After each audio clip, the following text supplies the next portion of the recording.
जय माता दी। स्वागत है आपका मेरे इस चैनल माँ प्रमाणिक कृपा @अनिता धार्मिक ज्ञान पर। आज हम बात करेंगे वैशाख मास की, जो कि साल का सबसे पुण्यदायी महीना माना जाता है। इस महीने में किए गए छोटे से छोटे पुण्य भी करोड़ गुना फल देते हैं। शास्त्रों के अनुसार वैशाख मास भगवान विष्णु को अत्यंत प्रिय है। इस महीने में सुबह जल्दी उठकर स्नान करना, दान करना और भगवान का स्मरण करना बहुत ही शुभ माना जाता है। मान्यता है कि इस मास में किया गया एक छोटा सा पुण्य भी कई जन्मों के पापों को नष्ट कर देता है। चैत्र शुद्ध पूर्णिमा से वैशाख का स्नान आरंभ किया जाता है। पवित्र नदी, तालाब, बावड़ी व कुएं के जल से प्रातः स्नान करें। 31 दिन या 35 दिन तक इस प्रकार पालन करें और एक समय भोजन करें। सब प्रकार के रोग और दोष दूर हो जाते हैं और पुण्य बढ़ता है। इस पूर्णिमा से पूरे वैशाख तक अर्थात अगली पूर्णिमा तक पीपल पतवारी सींचे। पीपल के वृक्ष के निकट शुद्ध पत्थर का टुकड़ा लेकर उसे पतवारी मानकर पीपल और पतवारी को जल से सींचे। कथा कहे और सुने और वैशाख महीने में सीधा देवे। वैशाख महीने में जल का दान श्रेष्ठ दान माना जाता है, अतः उसे अवश्य दे। इस महीने में कभी भी ब्राह्मण को मटका दान करना चाहिए। मटके में जल भरकर कपड़ा, ढक्कन में चीनी, दक्षिणा और पंखा रखकर किसी भी ब्राह्मण को दान देवे। साथ में आटा, चावल, दाल, घी, तेल, चीनी या गुड़, नमक, सभी मसाले, सब्जी, नींबू और दूध, दही, आम, बेल, ठंडाई, चादर, तकिया, ककड़ी, फल, पान, शरबत, आंवले का मुरब्बा, वस्त्र, चटाई, छतरी, जूते या खड़ाऊ दान करना चाहिए। वैशाख महीने में वैशाख का महात्म्य का भी श्रवण करना चाहिए। आज मैं आपको वैशाख महात्म्य का प्रसंग, जो राजा महिरथ की कथा है, वह सुनाती हूँ। आप सब ध्यान से सुनिएगा। यमराज कहते हैं, ब्राह्मण पूर्व काल की बात है।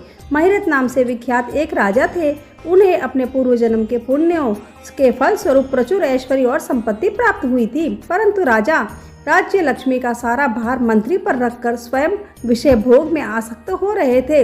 वे न तो प्रजा की ओर दृष्टि डालते थे और न धन की ओर। धर्म और अर्थ का काम भी कभी नहीं देखते थे। उनकी वाणी तथा उनका मन कामिनियों की क्रीड़ा में ही आसक्त था।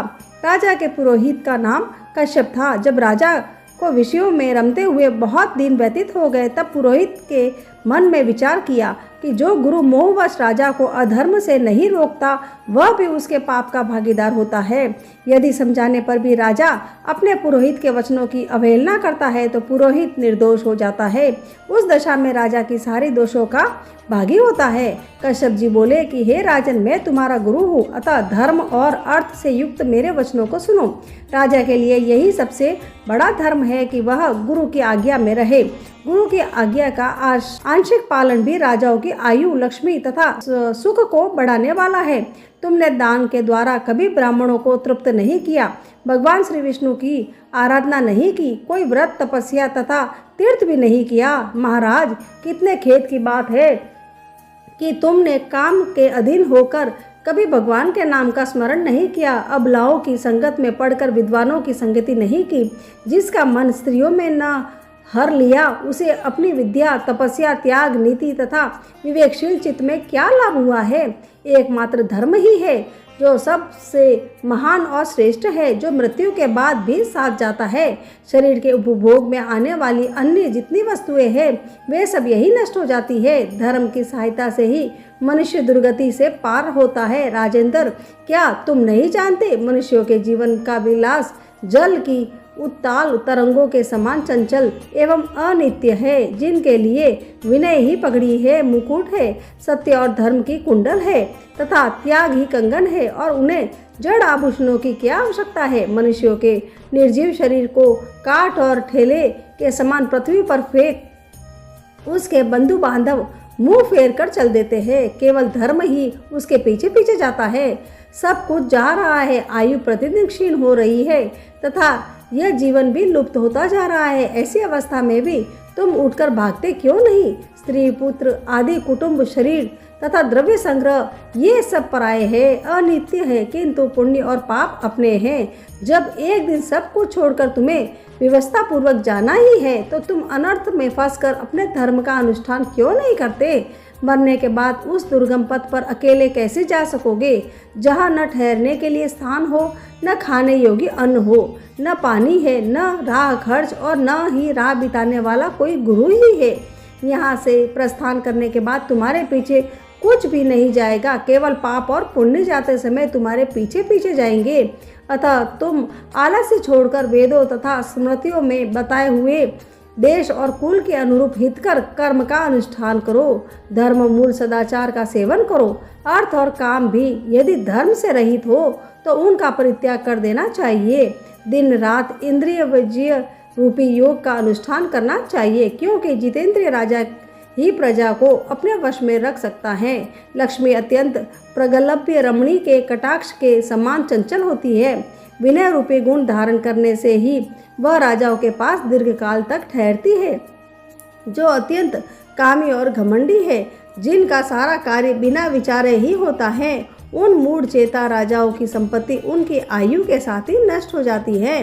व्यसन और मृत्यु, इनमें व्यसन को ही कष्टदायक बताया गया है। व्यसन में पड़े हुए राजा की अधोगति होती है और जो व्यसन से दूर रहता है वह स्वर्गलोक में जाता है। व्यसन व दुख विशेष काम से ही उत्पन्न होते हैं। अतः काम का परित्याग करो। पापों में फंसे जाने पर वैभव एवं भोग स्थिर नहीं रहते, वे शीघ्र ही नष्ट हो जाते हैं। चलते रुकते जागते और सोते समय भी जिनका चित्त विचार में संलग्न नहीं रहता, वह जीते जी मेरे तुल्य है। विद्वान पुरुष विषय चिंता छोड़कर समतापूर्ण स्थिर एवं व्यावहारिकता युक्ति से परमार्थ का साधन करते हैं। जीव का चित्त बालक की भांति चपल होता है, अतः उसे बलपूर्वक काम लेना चाहिए। राजन, धर्म के तत्वदर्शी वृद्ध पुरुषों की बुद्धि का सहारा ले परम बुद्धि के द्वार अपने कुपथगामी चित्त को वश में करना चाहिए। लौकिक धर्म, मित्र, भाई, बंधु, हाथ पैरों का चलना, देशांतर में जाना, शरीर से कलेश उठाना तथा तीर्थ के लिए यत्न करना आदि कोई भी परम पद प्राप्ति में सहायक नहीं कर सकते। केवल परमात्मा में मन लगाकर उनका नाम जप करने से ही उस पर पद की प्राप्ति होती है। इसलिए राजन, विद्वान पुरुष को उचित है कि वह विषयों में प्रवृत्त हुए चित्त को रोकने के लिए यत्न करे। यत्न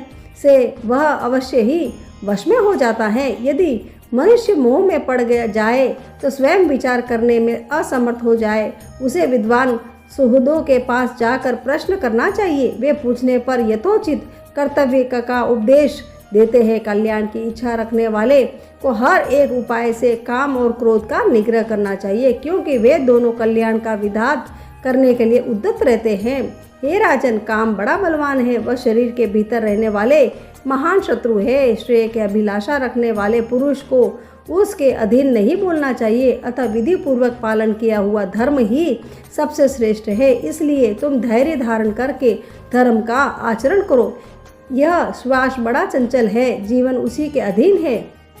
ऐसी स्थिति में भी कौन मनुष्य धर्म की आचरण में विलंब करेगा। हे राजन, जो वृद्धावस्था को प्राप्त हो चुका है, उसका चित्त भी इन निषिद्ध विषयों की ओर से नहीं हटता। हाय, यह कितने शोक की बात है। पृथ्वीनाथ, इस काम के मोह में पड़कर तुम्हारी सारी उम्र व्यर्थ बीत गई है।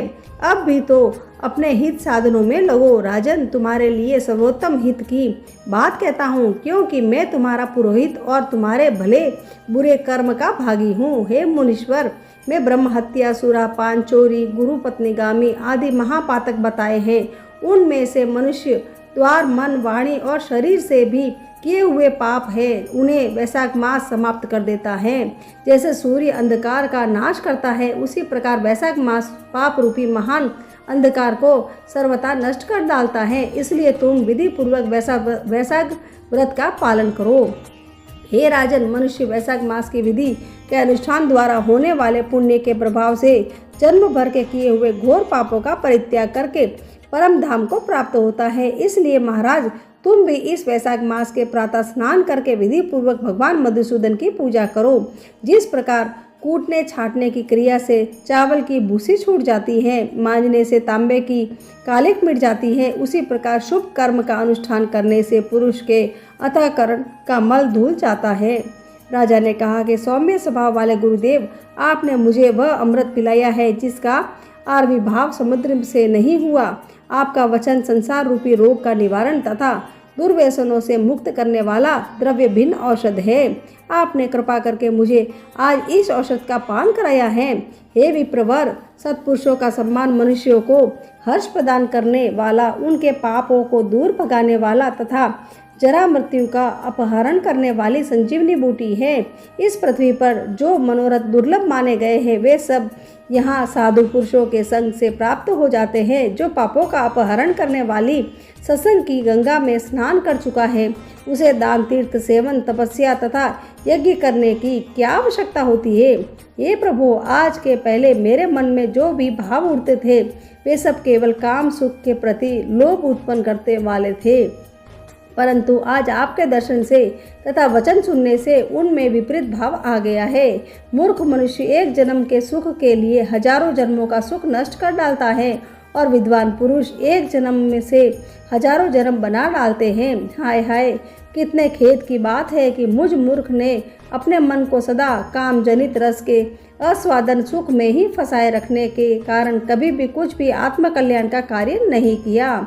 अहो, मेरे मन का कैसा मोह है जिससे मैंने स्त्रियों के फेर में पड़कर अपनी आत्मा को घोर विपत्ति में डाल दिया है, जिसका भविष्य अत्यंत दुखमय है और जिसने पार पाना बहुत कठिन है। ये भगवान, आपने स्वतः संतुष्ट होकर अपनी वाणी से आज मुझे मेरी स्थिति का बोध करा दिया है। अब उपदेश देकर मेरा उद्धार कीजिए। पूर्व जन्म में मैंने कोई पुण्य किया था तो जिससे आपने मुझे बोध कराया है। विशेषतः आपके चरणों की धूलि से आज मैं पवित्र हो गया हूँ। वक्ताओं में श्रेष्ठ, अब आप मुझे वैशाख मास की विधि बताइए।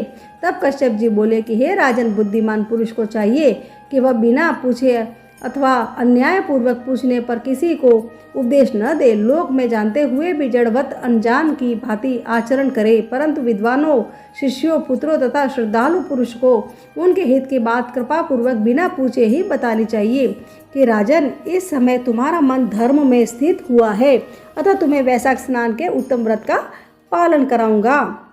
तदंतर पुरोहित कश्यप ने राजा महिरथ से वैशाख मास में स्नान, दान तथा पूजन कराया। शास्त्र में वैशाख स्नान की जैसी विधि उन्होंने देखी थी उसका पूरा पूरा पालन कराया। राजा महिरथ ने भी गुरु की प्रेरणा से उस समय विधि पूर्वक सब नियमों का पालन किया तथा माधव मास का जो जो विधान उन्हें बताया था वह सब आदर पूर्वक सुना।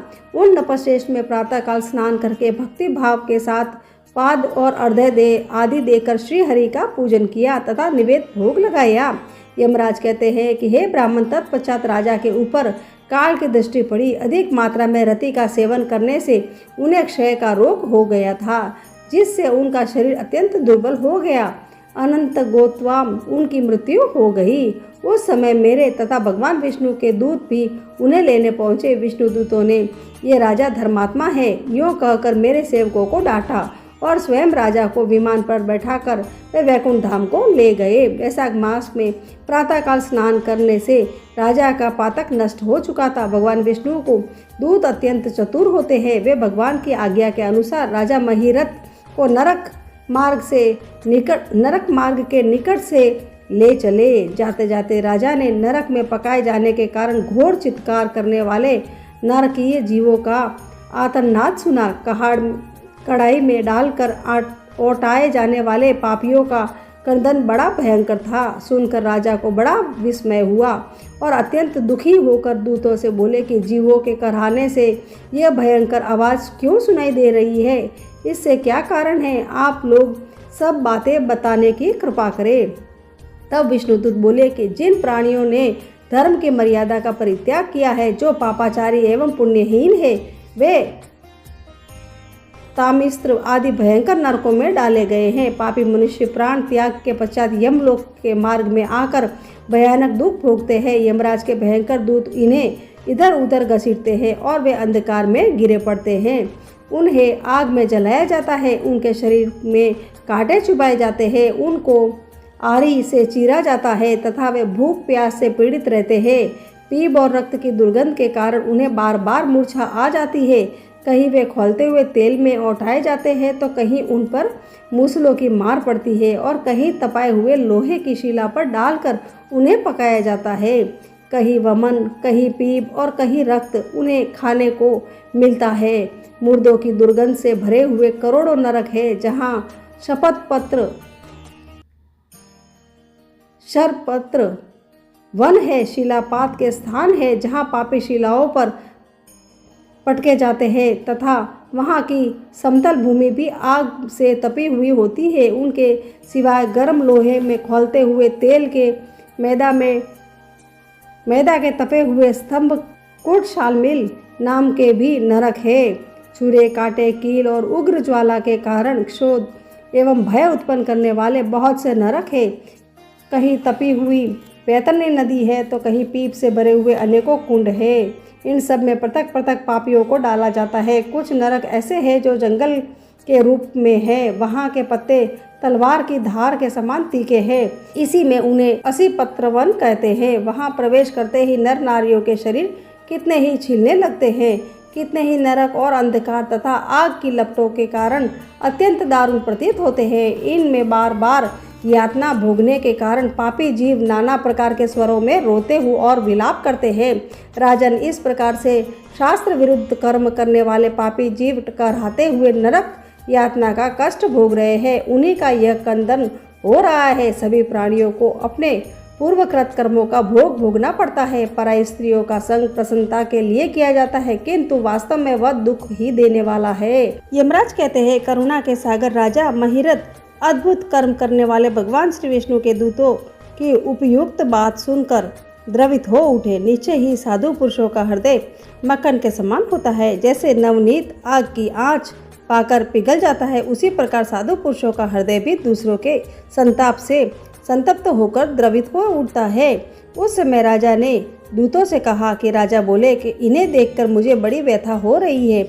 मैं इन व्यथित प्राणियों को छोड़कर जाना नहीं चाहता। मेरी समझ में सबसे बड़ा पापी वही है जो समर्थ होते हुए भी वेदनाग्रस्त जीवों का शोक दूर न कर सके। यदि मेरे शरीर को छूकर बहने वाली वायु के स्पर्श से जीव सुखी हुए हैं तो आप लोग मुझे उसी स्थान पर ले चलिए, क्योंकि जो चंदन वृक्ष की भांति दूसरों के ताप को दूर करके उन्हें आनंदित करते हैं तथा जो परोपकारी के लिए स्वयं कष्ट उठाते हैं, वे ही पुण्यात्मा है। संसार में वे ही संत है जो दूसरों के दुखों का नाश करते हैं तथा पीड़ित जीवों की पीड़ा दूर करने के लिए जिन्होंने अपने प्राणों को तिनके के समान न्यौछावर कर दिया है। जो मनुष्य सदा दूसरों की भलाई के लिए उद्यत रहते हैं, उन्होंने ही इस पृथ्वी का धारण कर रखा है। जहाँ सदा अपने मन को ही सुख मिलता है, वहाँ स्वर्ग नरक के ही समान है। अतः साधु पुरुष सदा दूसरों के सुख से ही सुखी होते हैं। यहाँ नरक में गिरना अच्छा, प्राणों से वियोग हो जाना ही अच्छा है, किंतु पीड़ित जीवों की पीड़ा दूर किए बिना एक क्षण भी सुख भोगना अच्छा नहीं होता।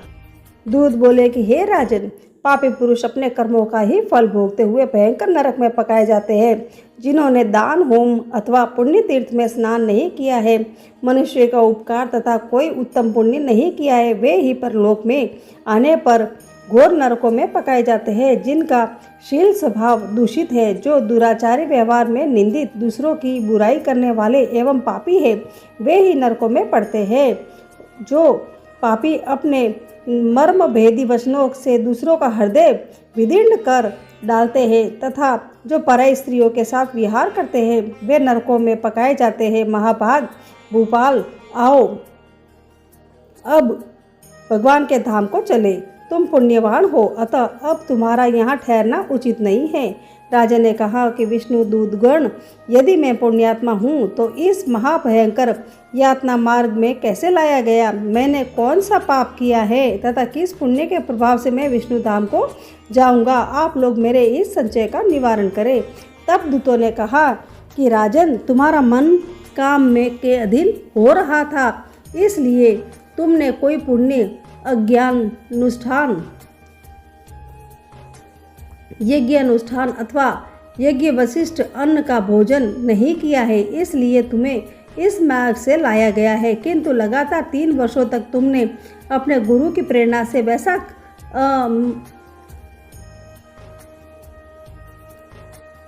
मास में विधि पूर्वक प्रातः स्नान किया है तथा महापापों और अति पापों की राशि का विनाश करने वाले भक्त वत्सल विश्वेश्वर भगवान मधुसूदन की भक्ति पूर्वज पूजा की है। यह सब पुण्यों का सार है। केवल इस एक ही पुण्य से तुम देवताओं द्वारा पूजित होकर विष्णु धाम को ले जाया जा रहे हो। हे नरश्रेष्ठ, जैसे एक ही चिंगारी पड़ जाने से तिनकों की राशि भस्म हो जाती है, उसी प्रकार वैशाख में प्रातः स्नान करने से पाप राशि का विनाश हो जाता है। जो वैशाख में शास्त्रोक्त नियमों से युक्त होकर स्नान करता है वह हरिभक्त पुरुष अति पापों के समूह से छूटकर पाकर विष्णुपद को प्राप्त होता है। यमराज कहते हैं कि हे ब्राह्मण, तब दया सागर राजा ने उन जीवों के शोक से पीड़ित हो भगवान विष्णु दूतों के से विनयपूर्वक कहा कि साधु पुरुष प्राप्त हुए ऐश्वर्य का, गुणों का तथा पुण्य का यही फल मानते हैं कि इनके द्वारा कष्ट में भी पड़े हुए जीवों की रक्षा की जाए। यदि मेरा कुछ पुण्य है तो उसी के प्रभाव से ये नरक में पड़े हुए जीव निष्पाप होकर स्वर्ग को चले जाए और मैं इनकी जगह नरक में निवास करूंगा। राजा के ऐसे वचन सुनकर श्री विष्णु के मनोहर दूत उनके सत्य और उदारता पर विचार करते हुए इस प्रकार बोले कि हे राजन, इस दया रूप धर्म के अनुष्ठान से तुम्हारे संचित धर्म की विशेष वृद्धि हुई है। तुमने वैशाख मास में जो स्नान, दान, जप, होम, तप तथा देव पूजन आदि कर्म किए हैं वे अक्षय फल देने वाले हो गए हैं। जो वैशाख मास में स्नान दान करके भगवान का पूजन करता है वह यह सब मनोकामनाओं को प्राप्त होकर श्री विष्णु धाम को जाता है। एक और तप, दान और यज्ञ आदि की शुभ क्रियाएं और एक और विधि पूर्वक आचरण में लाया हुआ वैशाख मास का व्रत हो तो वह वैशाख मास ही महान है।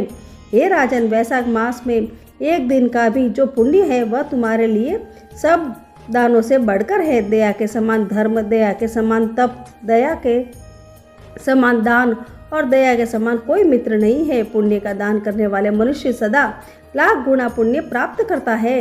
विशेषतः तुम्हारे दया के कारण धर्म की अधिक वृद्धि हुई है। जो मनुष्य दुखित प्राणियों का दुख से उद्धार करता है वही संसार में पुण्यात्मा है। उसे भगवान नारायण के अंश से उत्पन्न समझना चाहिए।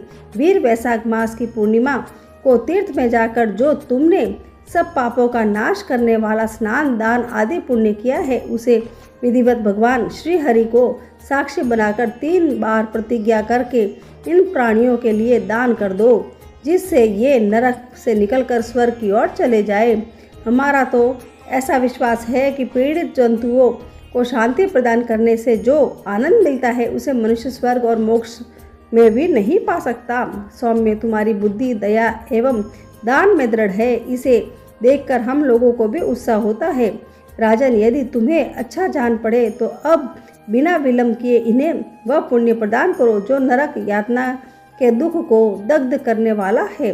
विष्णुदूतों के ये कहने पर दयालु राजा महिरथ ने भगवान गदाधर को साक्षी मानकर 3 बार प्रतिज्ञा पूर्वक संकल्प करके उन पापियों के लिए अपना पुण्य अर्पण किया। वैशाख मास के एक दिन के ही पुण्य का दान करने पर वे सभी जीव यम यातना के दुख से मुक्त हो गए। फिर अत्यंत हर्ष से भरकर वे श्रेष्ठ विमान पर आरूढ़ हुए और राजा की प्रशंसा करते हुए उन्हें प्रणाम करके स्वर्ग को चले गए।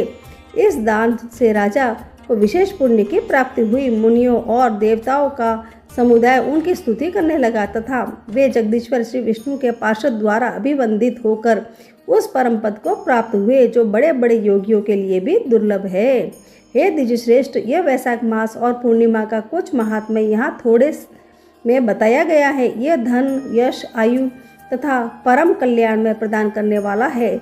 इतना ही नहीं, इससे स्वर्ग तथा लक्ष्मी की भी प्राप्ति होती है। यह प्रशंसनीय महात्म्य अंतःकरण को धुद्ध करने वाला और पापों को धो डालने वाला माधव मास या ये महात्मा भगवान माधव को अत्यंत प्रिय है। राजा माहिरथ का चरित्र और हम दोनों का संवाद सुनने, पढ़ने तथा विधि पूर्वक अनुमोदन करने से मनुष्य को भगवान की भक्ति प्राप्त होती है, जिससे समस्त कलेशों का नाश होता है। सूत जी कहते हैं कि हे धर्मराज, ये बात सुनकर वह ब्राह्मण उन्हें प्रणाम करके चला गया। उसने भूतल पर प्रतिवर्ष स्वयं तो वैशाख स्नान की विधि का पालन किया है, दूसरों से भी करवाया है। यह ब्राह्मण और यम का संवाद मैंने आप लोगों से वैशाख मास के पुण्य स्नान के प्रसंग में सुनाया है। सो एक चित्त होकर वैशाख मास के महात्म्य का श्रवण करता है, वह सब पापों से मुक्त होकर श्री विष्णु के परम पद को प्राप्त होता है। पद्म पुराणांतर्गत वैशाख स्नान महात्म्य संपूर्ण हुआ। इस प्रकार मेरा ये वैशाख स्नान का महात्म्य संपूर्ण हुआ। जिस भी भक्त ने इस महात्म्य को सच्चे मन से सुना है, उन पर भगवान विष्णु की कृपा दृष्टि हमेशा बनी रहेगी और घर में सुख सौभाग्य में वृद्धि होगी। आशा करती हूँ कि आप सबको ये पसंद आया है, तो मेरे इस चैनल को लाइक, शेयर और सब्सक्राइब करना मत भूले।